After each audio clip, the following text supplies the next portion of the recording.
오늘 내려주신 하나님의 말씀은 에스더서 7장 1절에서 10절까지의 말씀입니다.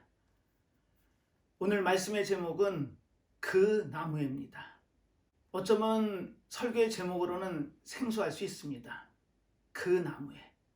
다른 나무가 아니랍니다. 에스더의 표현대로 대적 원수 악한 하만에 의해서 큰 장대가 세워지죠. 그 장대는 에스더의 양아버지인 모르드게를 달기 위한 그 나무였습니다. 하지만 하나님께서 섭리하셔서 그 나무에 바로 악한 하만이 달리게 되는 그와 같은 내용이 바로 에스더서 7장의 내용입니다. 우리는 인생을 살면서 많은 어려움을 겪을 수 있습니다. 그리고 자신을 힘들게 하는 상대나 아니면 여러 가지 힘든 고통의 일이 내 앞을 막을 수 있습니다. 하지만 지혜서인 잠언서 26장 27절에 보면 함정을 판 자가 그 자리에 빠질 거며 돌을 굴린 자가 그 돌에 치인다고 기록했습니다. 과연 에스더를 비롯해 이 유다 민족을 가로막는 대적 원수 악한 하만이 과연 어떤 괴계를 부렸고 또 그 괴계를 하나님께서 어떻게 섭리해 가시는지 기록한 책이 바로 이 에스더입니다. 오늘 이 말씀을 통해 앞에 놓인 대적이나 어려움이 혹시 있으시다면 그 어려움이 그 나무에 매달림을 기억하시고 한 주의 삶을 살아가는 데 있어서 큰 영의 양식이 됐으면 하는 바람에서 오늘 말씀을 준비했습니다. 우리는 지난 시간에 호세아 선지자의 말씀을 통해 돌아가자는 말씀을 드렸습니다. 이 돌아가자는 의미가 무엇이었던가요? 우리는 하나님을 믿고 이 예배당에 나와 하나님께 예배를 드립니다. 하지만 그 하나님을 우리는 얼마나 알고 계시나요? 이스라엘 백성들 선민이라는 그 민족이 하나님께로부터 멀어지고 이 호세아 선지자는 하나님의 마음을 담아 이렇게 간구합니다. 하나님께 돌아가자입니다. 그리고 하나님을 알기를 힘써 알자입니다. 그 의미가 무엇이었던가요? 우리는 하나님의 뜻을 안다 하고 하나님을 섬기는 삶을 산다 하지만 과연 우리는 얼마나 말씀의 기준으로 하나님의 뜻을 깨닫고 하나님이 바라는 삶 가운데 나아가시나요? 우리는 지난주에 2명의 선진을 통해서 하나님의 뜻을 어떻게 해야 되는지를 봤습니다. 야곱은 사랑하는 라헬을 통해서 요셉을 얻고 또 12번째 아들을 얻죠. 하지만 그 길이 20년 동안 하란에서 힘든 과정을 겪고 큰 일가를 이뤄서 약속의 땅 가나안 땅에 돌아오는 여정이었습니다. 바로 베들레헴을 지나고 있을 때였죠. 그때 라헬이 산고를 겪습니다. 그리고 어려움 가운데 아들을 낳고 죽어가면서 이 아들의 이름을 슬픔의 아들이라고 이름 짓죠. 베놈이라는 이름을 짓습니다. 아마 그 라헬의 입장에서는 절망적이었을 겁니다. 사랑하는 아들을 놓고 그 아들을 안아보지도 못한 채 세상을 떠나야 되는 그런 절박한 상황에서 아들의 이름을 그렇게 지었습니다. 하지만 야곱은 그 순간 그 이름을 바꿔주죠. 베냐민이라고 바꿉니다. 그 의미가 무엇이었죠? 오른손의 아들입니다. 하나님의 오른손에 맡기겠다라는 간절한 소망과 또 하나님의 자녀는 하나님이 지키신다는 확신 속에 이름을 바꿨던 겁니다. 그리고 그 베냐민 지파에서 이스라엘의 초대왕 사울이 나오고 또 위대한 사도 바울이 나왔습니다. 그리고 놀랍게도 오늘 보는 에스더서에 나오는 에스더와 모르드게가 바로 베냐민 지파입니다. 사울왕의 일가였죠. 자, 이처럼 하나님은 놀라운 섭리를 하십니다. 이 섭리의 의미가 뭐죠? 하나님께서는 언약의 약속을 주시고 그 약속대로 우리를 섭리하십니다. 하나님의 계획 가운데, 뜻 가운데 모든 것을 이루어 가신다는 모습을 섭리하신다라고 성경은 기록하고 있습니다. 그리고 사도 바울은 그 가야 되는 가이사 앞으로 나가기 위해 죄수의 신분으로 지중해 바다 가운데 놓여지게 되죠. 그리고 유라굴로 광풍을 만납니다. 이때 사도 바울이 했던 고백이 무엇이었던가요? 그 어려운 풍랑 가운데 이제 구원의 손길은 다 놓고 모두들 포기해가고 있을 때 자신의 심정을 이렇게 고백합니다. 하나님의 말씀 따라 그분이 모든 것을 이루어감을 나는 믿노라는 고백을 하죠.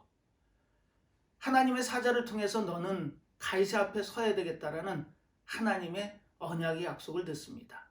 그리고 그 언약이 반드시 이루어질 거라고 믿고 고백하는 것이 신앙의 고백임을 믿으시기 바랍니다. 우리는 앞길을 살아가는 데 있어서 내 의지나 뜻대로 살아가는 방법이 있는가 하면 하나님께 모든 것을 맡기고 하나님의 인도함, 섭리함 가운데 그 모든 것을 맡기는 삶이 있습니다.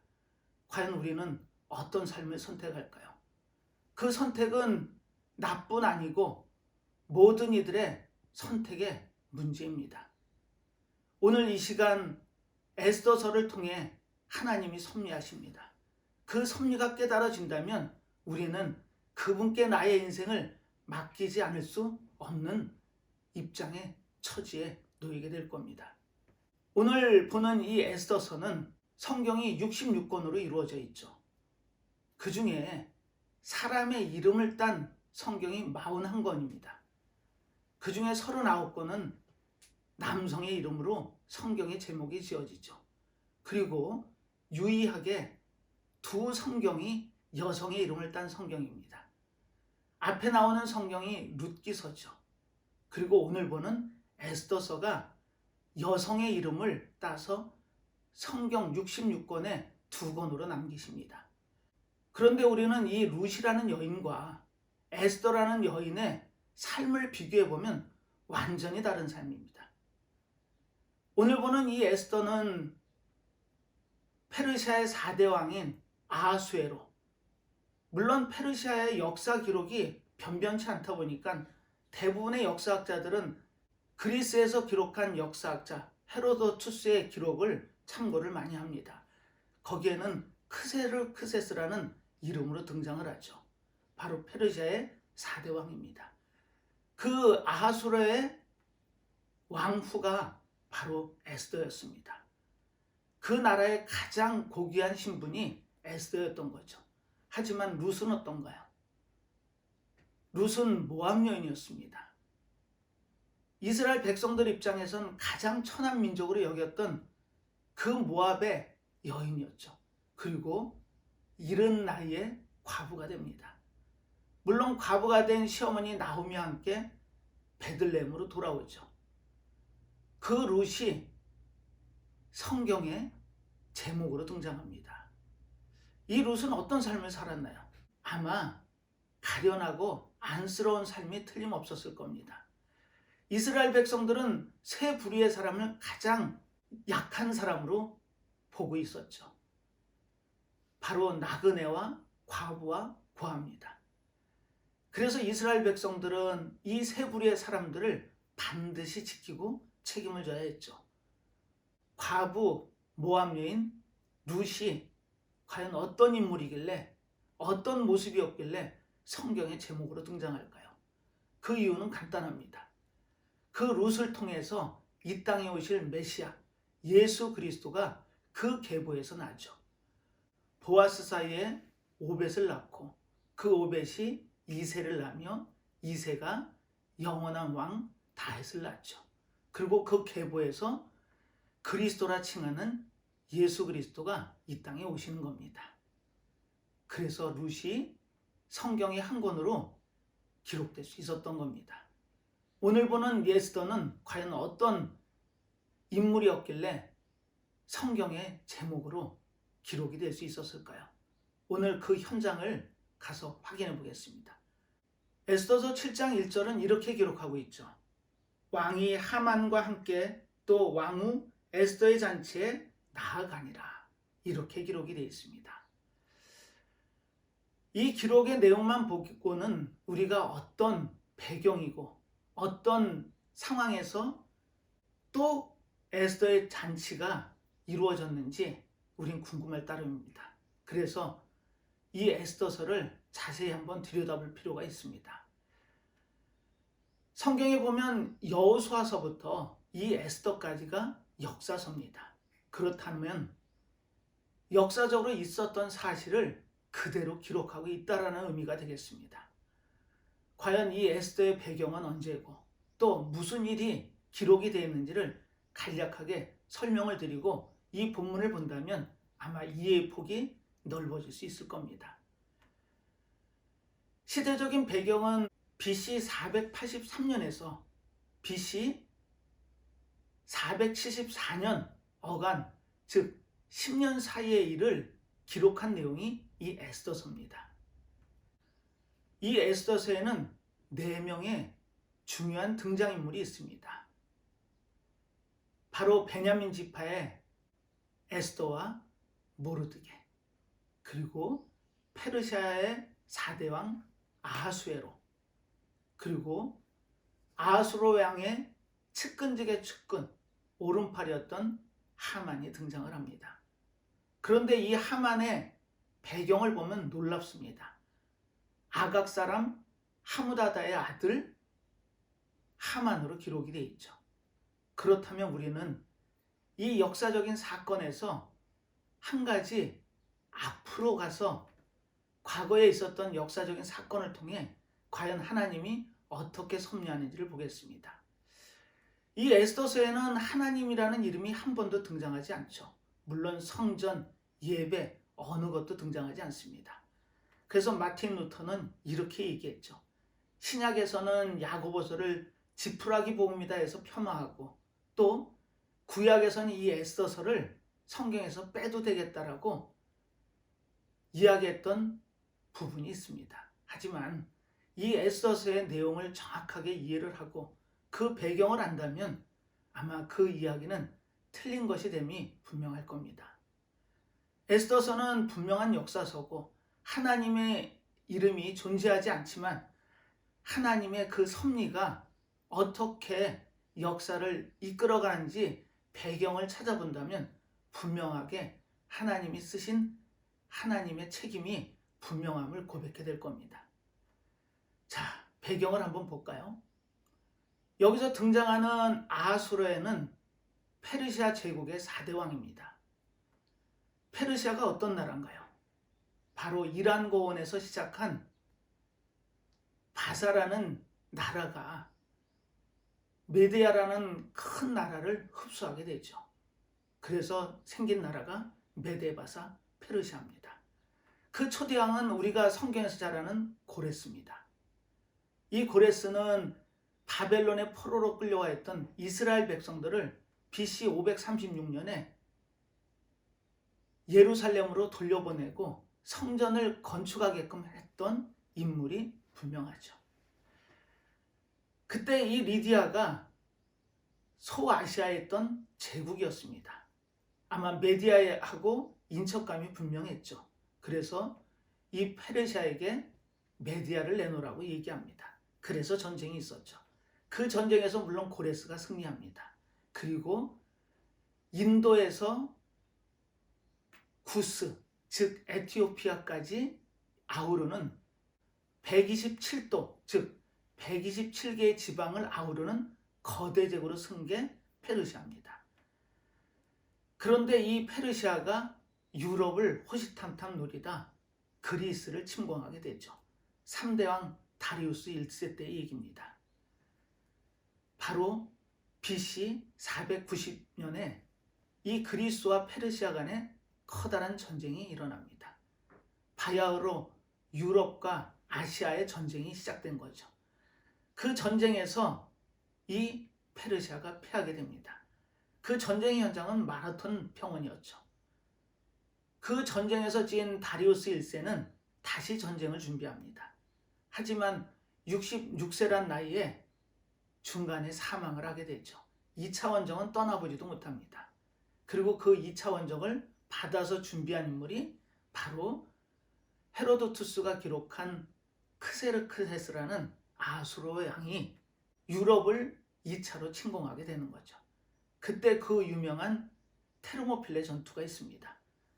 네오니다스를 비롯한 300결사대와 또 용병 1000여 명을 이끌고 30만 대군을 이 테르모필레 협곡에서 막죠.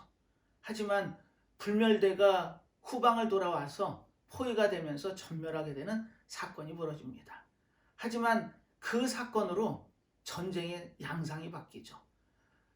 시간을 번 아테네를 비롯한 그리스의 도시국가들이 살라미스에서 마지막 전쟁을 준비합니다. 그 해전에서 페르시아가 패하게 되죠. 바로 그리스의 그 날렵한 군함들이 페르시아 배들의 옆구리를 가서 받는 그와 같은 전법으로 이 살라미스 해전을 이기게 됩니다. 그때가 BC 480년이죠. 지금 이 에스더서는 483년부터 기록이 되어 있습니다. 그 483년에 어떤 일이 있었냐면 페르시아가 유럽을 침공하기 위해서 전쟁 준비를 하고 전성연을 벌입니다. 즉 전쟁에 나가는 군사들을 위로하기 위해서 180일 동안이라는 잔치를 벌이게 되죠. 왜 180일이었을까요? 그것은 127도에 달하는 거대한 제국이다 보니까 순서대로 불러서 그 180일 동안 전성연의 잔치를 이 수산성에서 벌였던 겁니다. 그리고 그 잔치가 끝났을 때 수산성 사람들을 위로하기 위해서 다시 7일 동안 잔치가 벌어지는데 마지막 날 아수에로가 왕후 와스티를 부르죠. 그 잔치의 현장에 부릅니다. 하지만 와스티 왕후가 그 자리에 나가는 걸 거절하죠. 자, 이와 같은 상황에서 왕은 아마 화가 났을 겁니다. 역사의 기록대로라면 굉장히 교만하고 분노를 제어 못하는 임금이 아수르였습니다. 그래서 이 부분을 방백들에게 물어보죠. 그랬더니 일벌백계랍니다. 남편에게 대든 그 아내를 제어하지 못한다면 그러면 페르시아 제국 전체가 남편을 무시하는 상황이 벌어질 수 있으니 와스티를 폐위시키랍니다. 그래서 와스티가 폐위가 되고 그 위에 간택령이 떨어져서 4년 동안 간택을 하는 와중에 480년에 페르시아와 그리스의 전쟁이 있었습니다.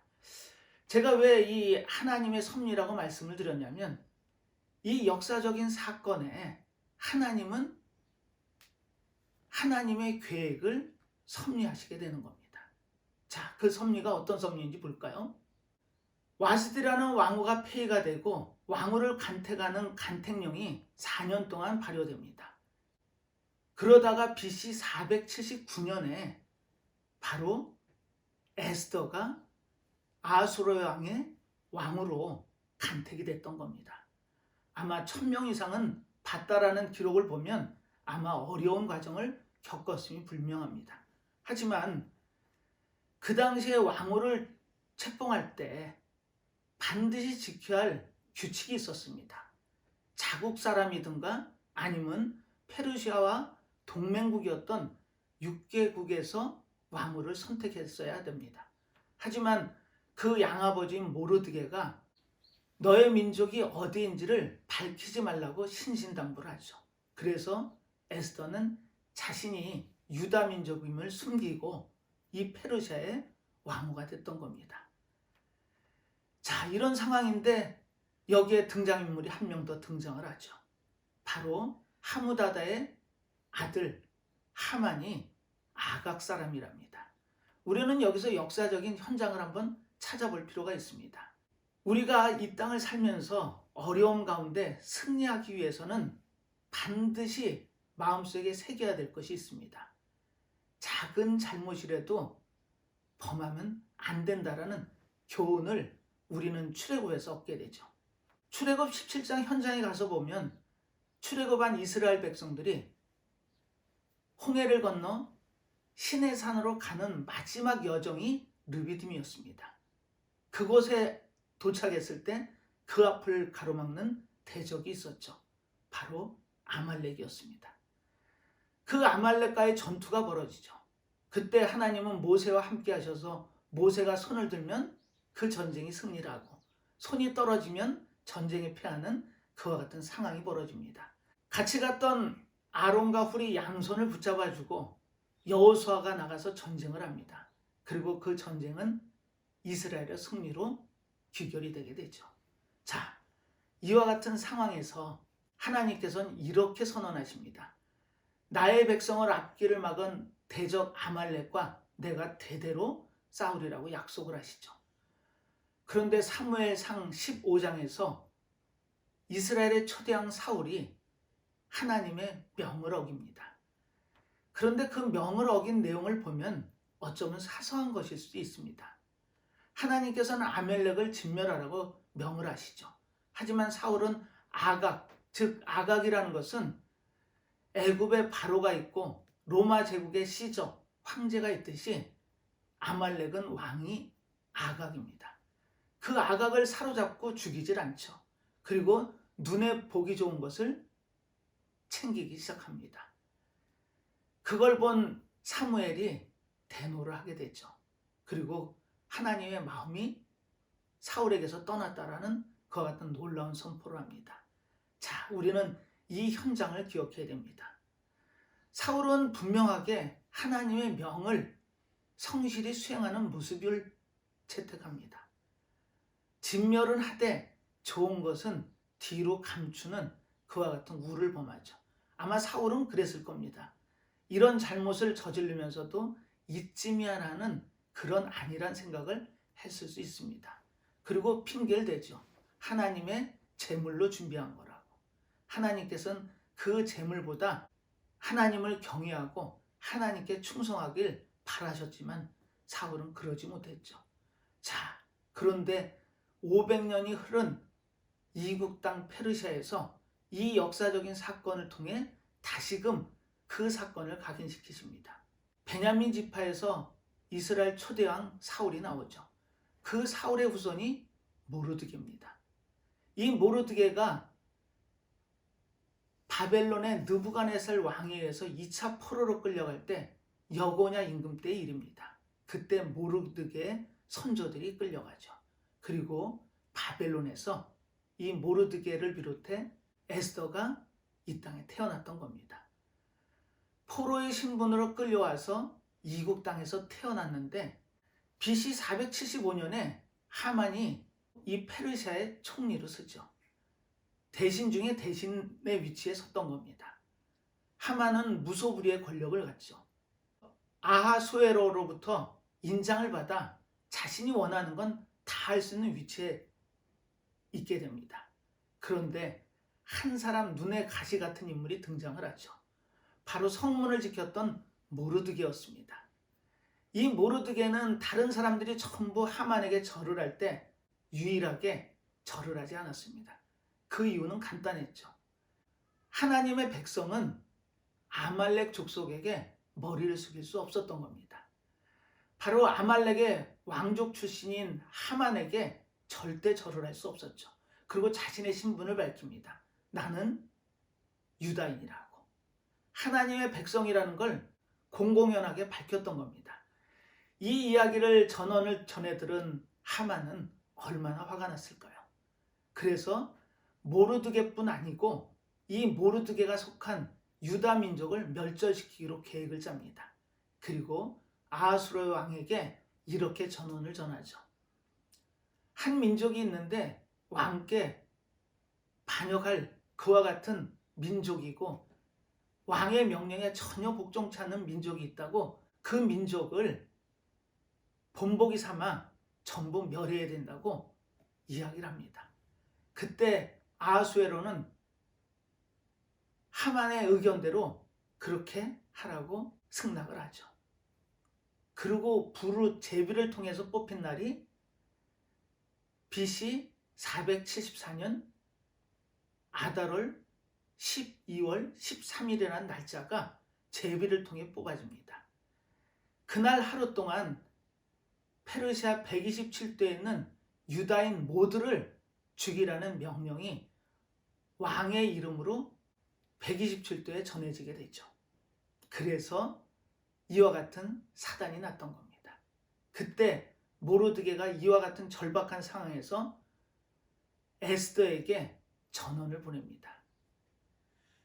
이제 네가 유다 민족이고 황제가 내렸던 그 명령을 막을 수 있는 유일한 길은 에스더 왕후를 통해서밖에 없다는 걸 모르드게가 주지시킵니다. 오늘 이제 본문을 통해서 그 내용을 보겠습니다. 근데 모르드게가 하나 놀라운 고백을 합니다. 그 고백의 현장을 본문에서 찾아보겠습니다. 4장 14절입니다. 이때 내가 만일 잠잠하여 말이 없으면, 자, 이 이야기는 모르드게가 저간의 사정을 에스더에게 보냅니다.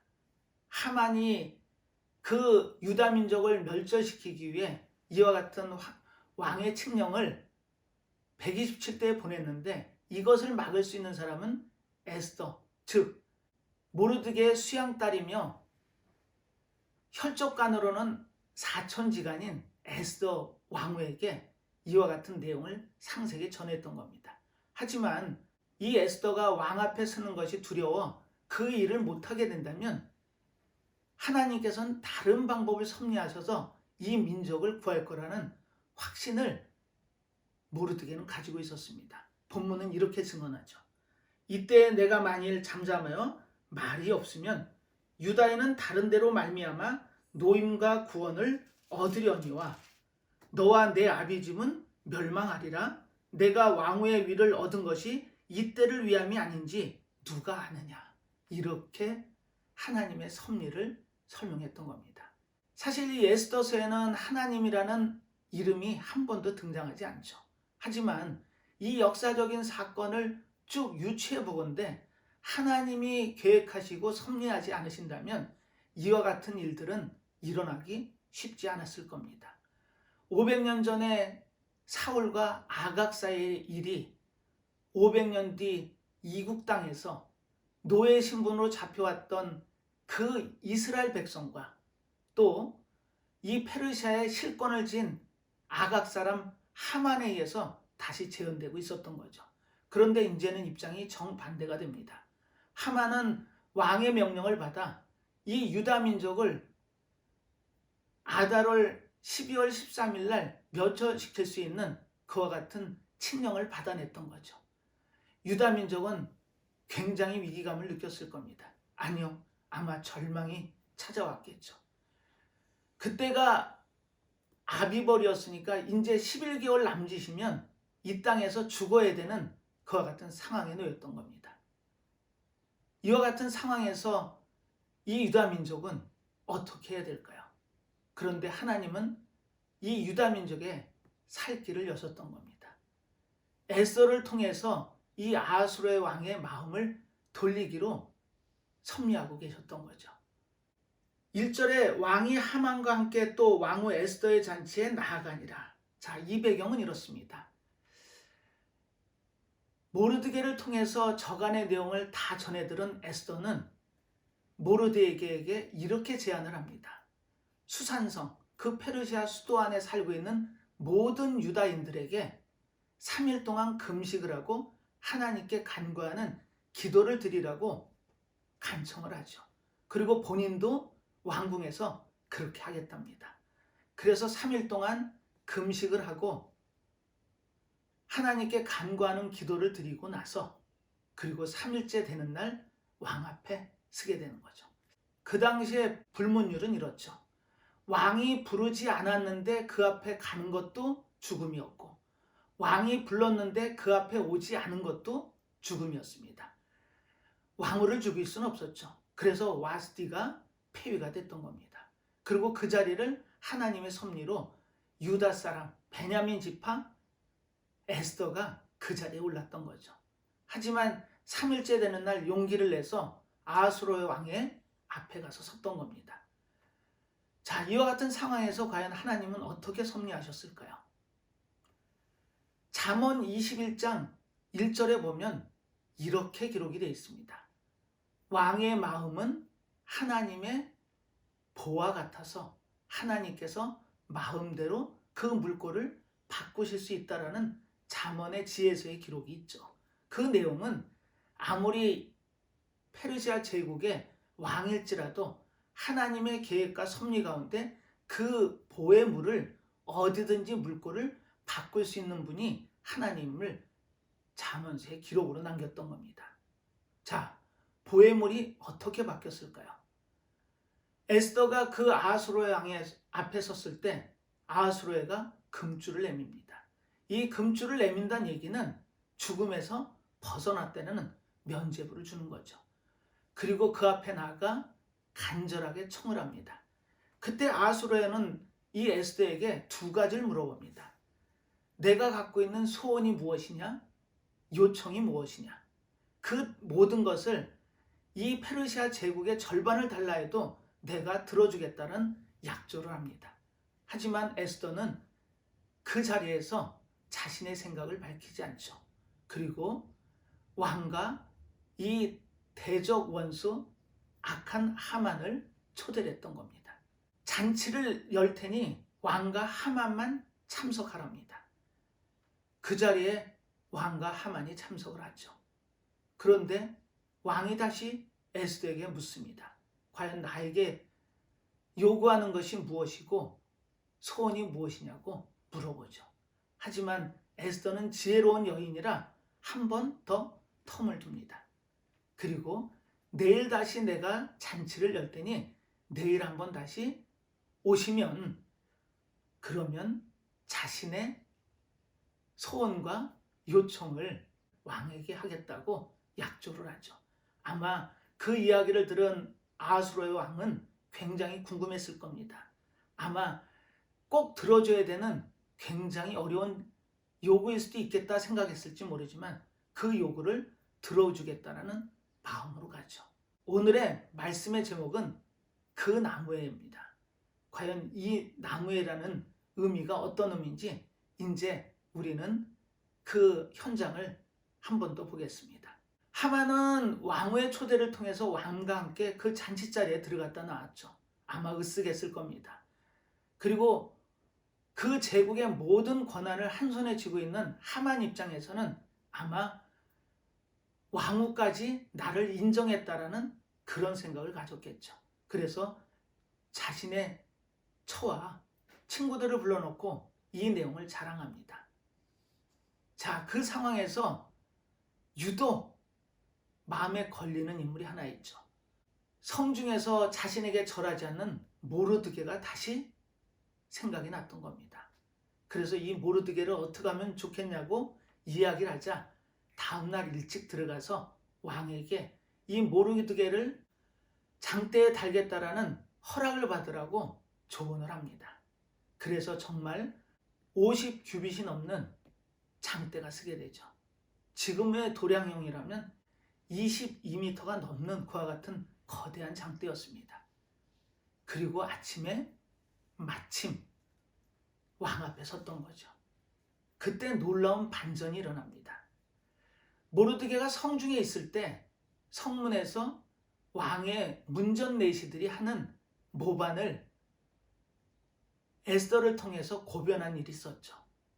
그게 사실로 밝혀지고 그 문전내시 둘은 처형을 당합니다. 하지만 웬일인지 어떤 상도 모르드게에 내려지지 않았습니다. 왕후에게 초대를 받아서 왕의 연회에 참석했던 왕은 잠이 오지 않자 역대일기를 꺼내서 읽으라고 합니다. 그때 마침 그 모르드게 사건이 역대일기에 기록이 돼 있었죠. 그런데 아무 상도 주지 않았답니다. 그래서 어떻게 하면 좋을까 고민하고 있는데 그때 마침 하만이 등장합니다. 모르드게를 달겠다라는 그와 같은 이야기를 하기 위해서 왔던 거죠. 어떤 반전이 일어날까요?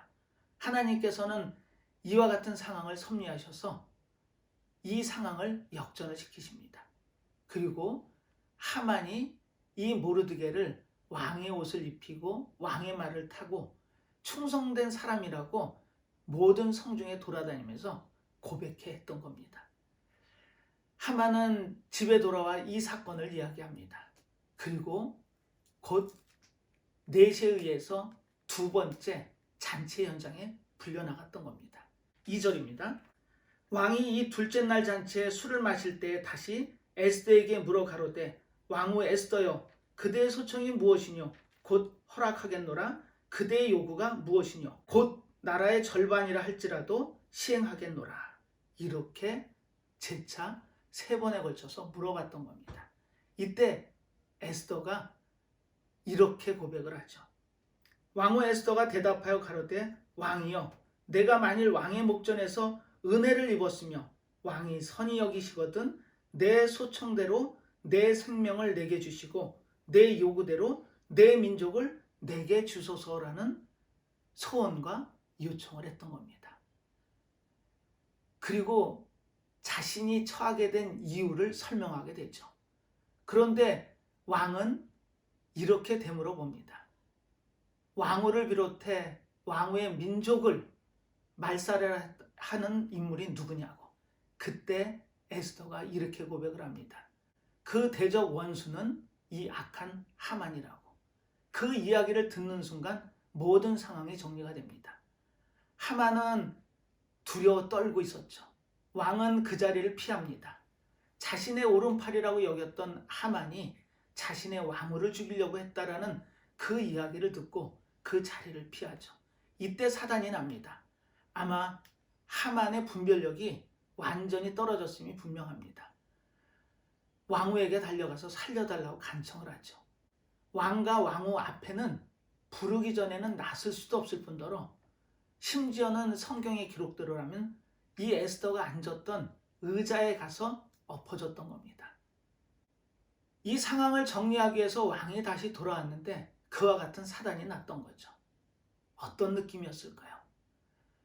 그 왕의 고백대로 이 몹쓸 짓을 하려고 했던 하만으로 몰리게 되고 하만은 수건의 얼굴이 덮여져서 결국에는 끌려나가게 됩니다. 그때 어전넷이 하나가 이렇게 조언을 하죠. 역대 일기에 쓰였던 그 모르드게를 죽이기 위해 하만이 자신의 집에 50규빗, 22m가 넘는 장대를 설치했습니다라는 이야기를 듣죠. 그때 아하수에는 생각도 않고 그 나무에 하만을 다루라고 명을 했던 겁니다. 오늘 말씀의 제목입니다. 그 나무에. 이것이 하나님의 섭리임을 기억하시기 바랍니다. 악인들은 꾀를 내죠. 함정을 파죠. 하지만 그 함정에 자신이 빠지고 해를 주기 위해 돌렸던 그 돌이 결과적으로 자신을 치게 되는 그와 같은 일이 하나님의 섭리로 일어났던 겁니다. 자신의 가시 역할을 했던 그 모르드게를 죽이기 위해서 세웠던 장대에 자신이 달리는 그와 같은 사건이 벌어졌던 겁니다. 이것이 하나님의 역사요 섭리였던 겁니다. 왜 제가 서두에 이 에스더서가 역사서고 하나님이라는 이름이 한 번도 등장하지 않지만 성경에 기록이 될 수밖에 없는지를 배경 설명을 드렸던 겁니다.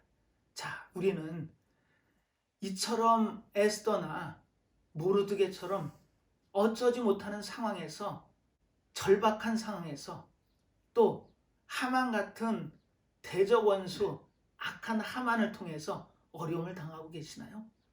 그러면 그 승리할 수 있는 비결을 우리는 에스더에서 찾아야 됩니다. 하나님의 백성은 작은 일이라도 절대 하나님께 죄를 범하면 안 된다라는 교훈을 얻습니다. 사울이 그랬던 것처럼 이 정도면 괜찮겠지. 또 하나님에게는 큰 역사적인 사건으로 500년 뒤에 현실로 다가온 겁니다.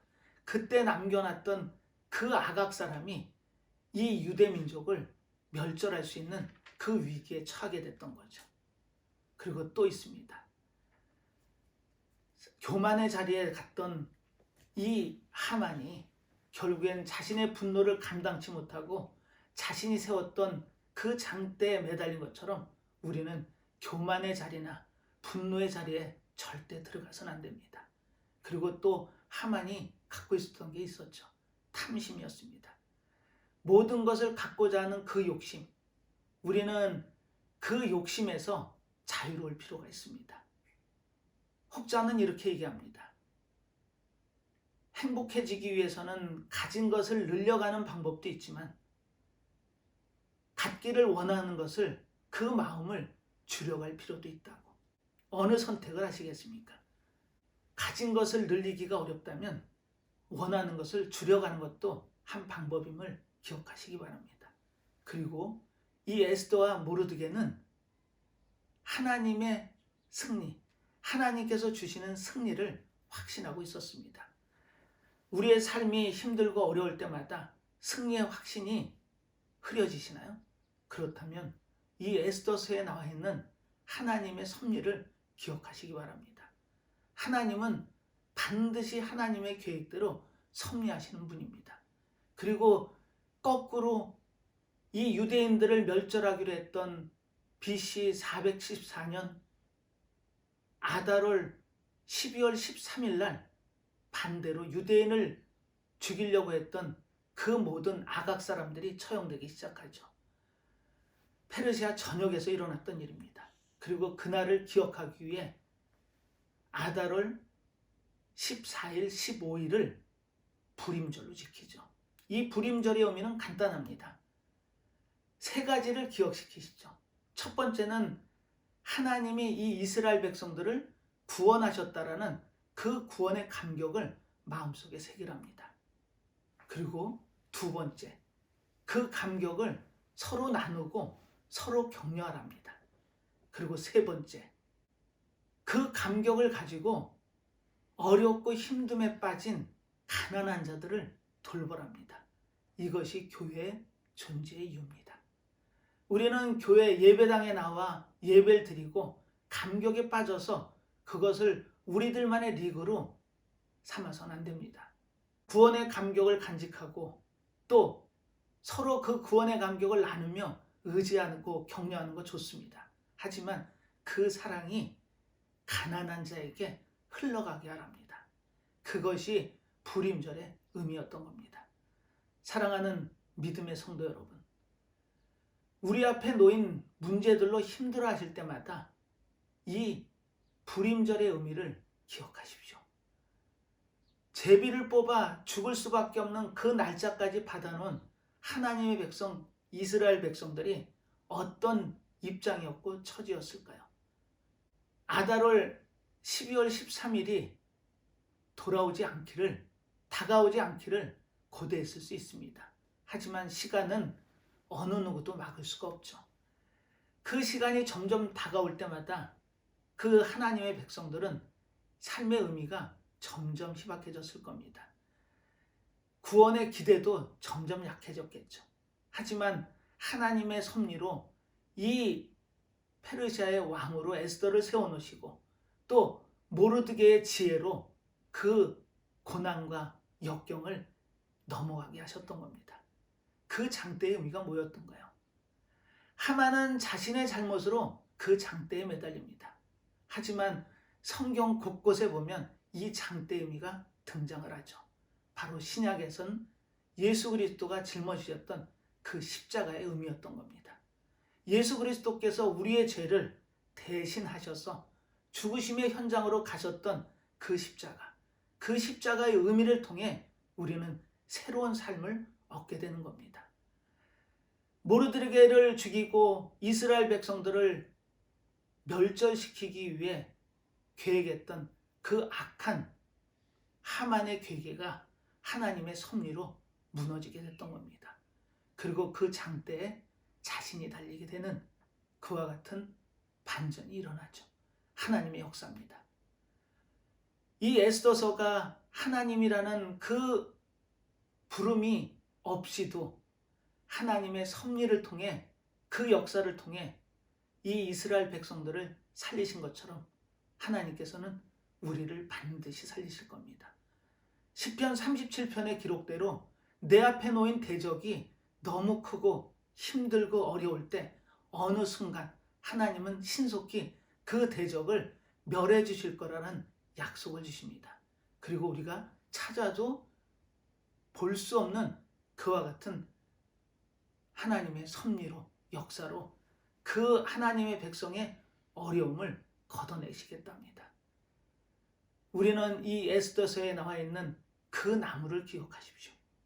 그 나무에 달린 하만, 그 모습의 자리에 있으시겠습니까? 아니면 그 모습을 통해 하나님의 백성을 살리신 하나님의 그 섭리 안에 삶을 맡기시겠습니까? 믿음의 성도 여러분, 오늘 이 에스더서의 말씀을 통해 우리는 무엇을 깨달으셨나요? 우리는 항상 이 아각 사람 하만이 나의 심령에서 불뚝불뚝 나올 때가 있습니다. 교만한 마음, 또 그 탐심, 분노, 이와 같은 모습들이 늘 나올 수 있는 연약한 존재임을 기억하시기 바랍니다.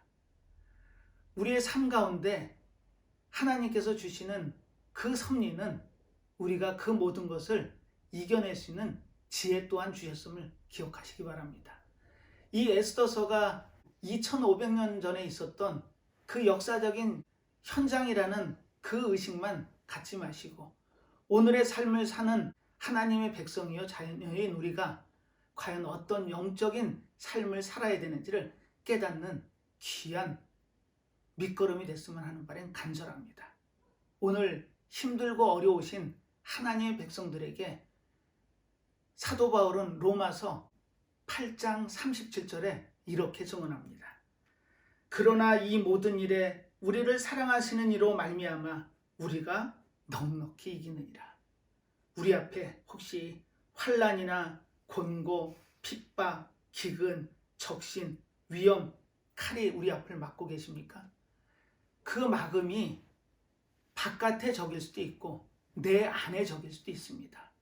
우리가 영적인 삶을 사는 하나님의 자녀의 백성으로서 우리와 함께 하시는 하나님을 통해 우리가 넉넉히 이길 수 있다는 그와 같은 마음의 승리의 확신이 있다면 우리는 충분히 앞에 놓인 문제들 이겨낼 수 있습니다.